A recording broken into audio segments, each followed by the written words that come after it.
Hello everyone, Professor Quizlook here. So I just wanted to make the second video in the series of what are we spending our summer reading. So in the first video of the series, I mentioned that I was reading White House Warriors about the National Security Council. I finished that and it's pretty good. I enjoyed it.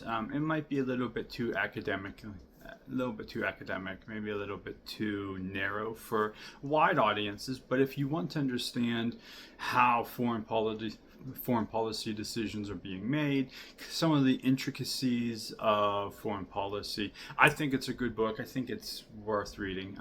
You can get through it pretty quick. It took me a little longer because I was reading and preparing for the fall semester coming up. But I do advise it to anyone that wants to know more about national security.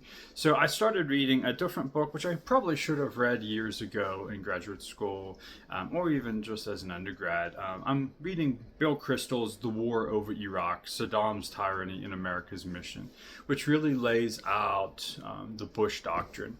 So Bill Kristol's still a big foreign policy expert. I think he's on the Bulwark now.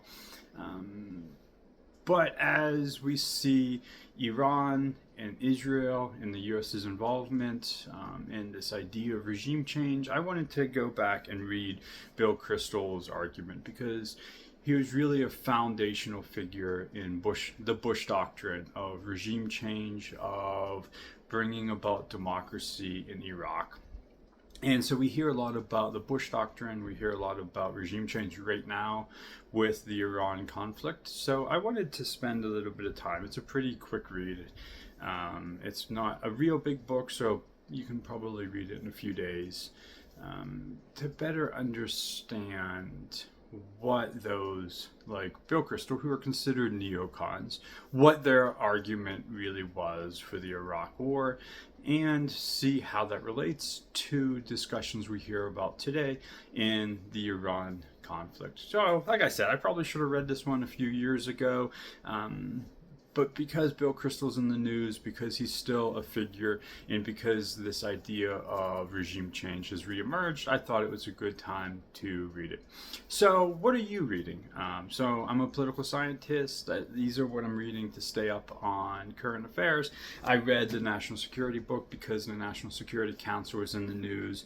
I'm reading The War Over Iraq because regime change is in the news. So please, in the comments below, tell me what you're reading.